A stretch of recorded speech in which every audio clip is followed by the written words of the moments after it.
Audio Jungle.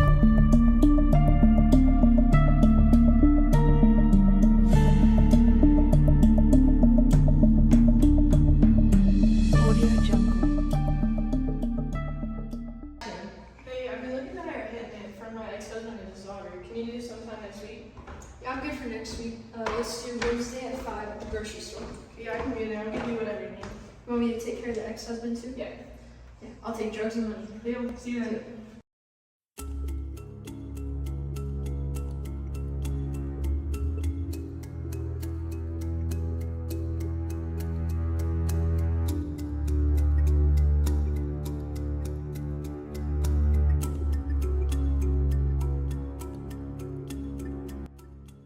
The money that was placed with the drugs in the center console was later identified as counterfeit. Her process for creating the money began with using a color impact printer with a dot matrix. The lab took deeper measures to identify what makes this money fake and later identified printing errors, color printed, and shaded printing. The efforts in creating the currency wasn't in depth enough to include an anti-counterfeit strip that can only be detected with an infrared light.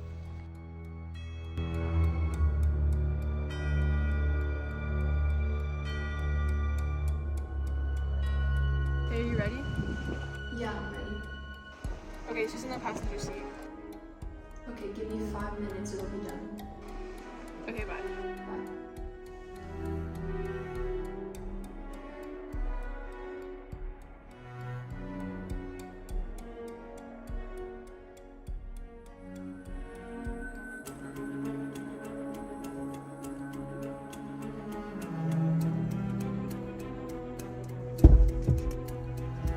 The cause of death is strangulation. Loss or interference of oxygen is normally the leading cause of asphyxia, which can be induced through inhaling toxic gas, commonly known as carbon monoxide poisoning, and sometimes in cases of hanging. But in this case, manual strangulation involves fracturing of the hyoid bone, so this was not asphyxia, it was just strangulation.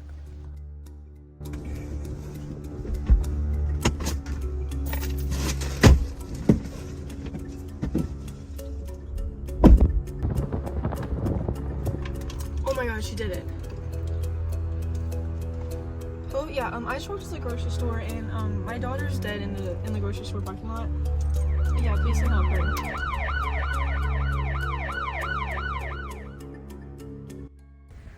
After we found the fingerprint that was left on the center console, we began dusting with fingerprint powder, and it revealed the latent print. Then we placed the tape and lifted the print to break down and identify each part in minutia. We sent the tape and print back to the lab, and with AFIS, which is the Automated Fingerprint Identification System, and what was discovered was it is a right loop with bifurcations and a dot in the center.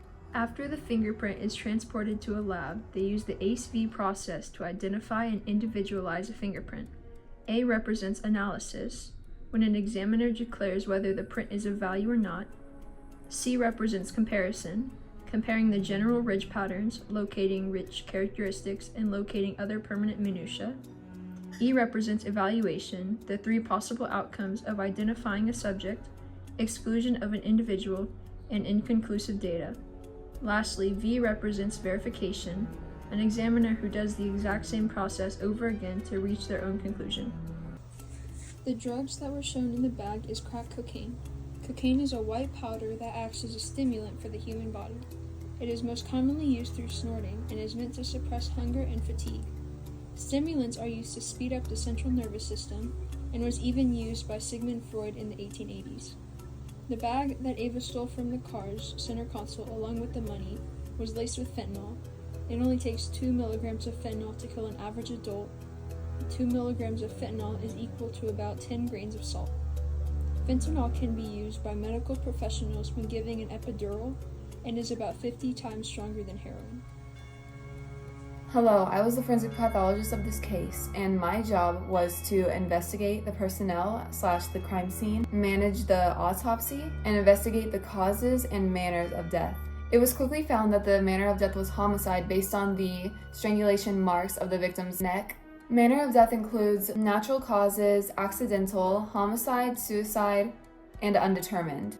while on the other hand, cause of death identifies the injury or disease that led to the chain of events resulting in death. And also, the actual mechanism of death actually describes the specific change in the body that led to the end of life. Hi, I was the forensic anthropologist in this case. My job was recovering and collecting the victim's remains and also determining the victim's characteristics. This can be things such as height, weight, anything like that. I had to carefully dispose of the victim's body, clothes, any property, etc. It takes much longer to remove the body of someone who is involved in a homicide or a victim of homicide because an investigative case needs to open, so I had to be extremely careful in the remains of the body, making sure not to tamper with any evidence at all. Hello, I was the forensic entomologist in this case, and my job was to estimate the time of death as well as studying insects associated with the remains. My job was actually very easy because the body was found by the stepmom / hire of the person who killed her. So the time of death was definitely around 5 p.m. Also, since the body was found so quickly, there were no insects that got to the body,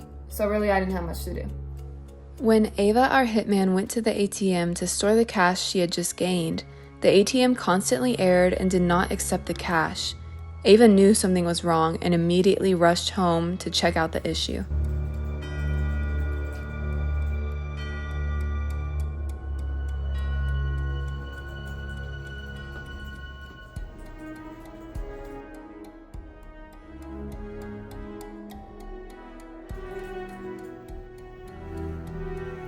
We're ready.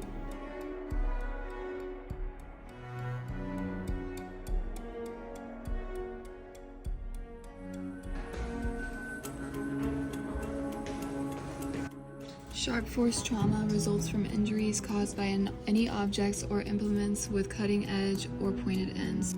Sharp force trauma could be either an incision or stab. These can be caused by scissors, screwdrivers, knives such as this case, and even fragments of glass. They can be categorized as incised wounds, stab wounds, and chop wounds. On the other hand, blunt force trauma, also known as non-penetrating trauma, refers to injury of the body by forceful impact, falls, or a physical attack with a dull object. The majority of serious traumatic injuries are due to blunt trauma from motor vehicle crashes and pedestrian injuries. Falls are also an important cause, particularly in the elderly. Direct blows, assaults, and sporting injuries are also common.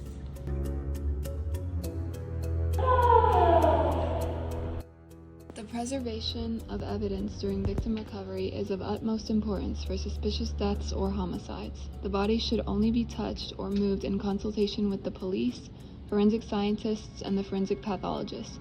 Prior to removal, the body should be carefully placed on a sheet of plastic and then into a body bag, which is sealed in the presence of investigating police members. There are two reasons for this process. One is to ensure that no fibers or evidence are lost, and two is to maintain an appropriate chain of custody of the deceased, all clothing and property, and any evidentiary material present.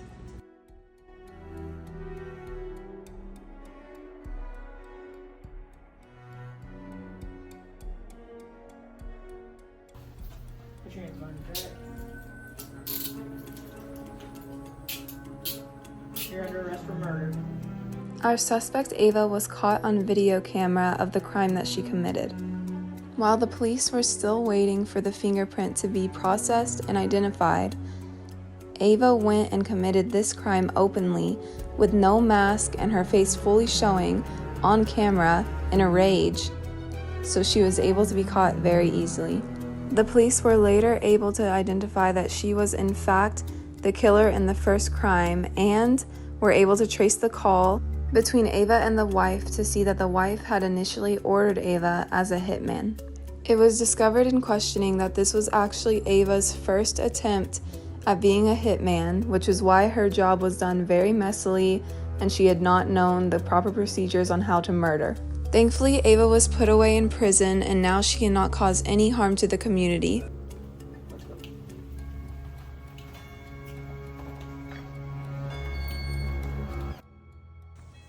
Overall, this crime scene highlights the use of forensic analysis in many different ways.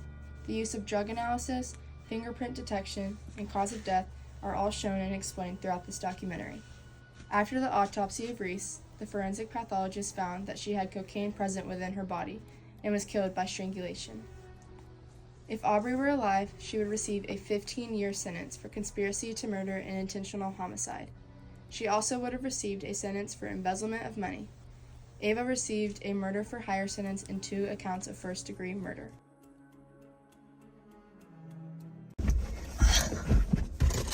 Ow! Ow!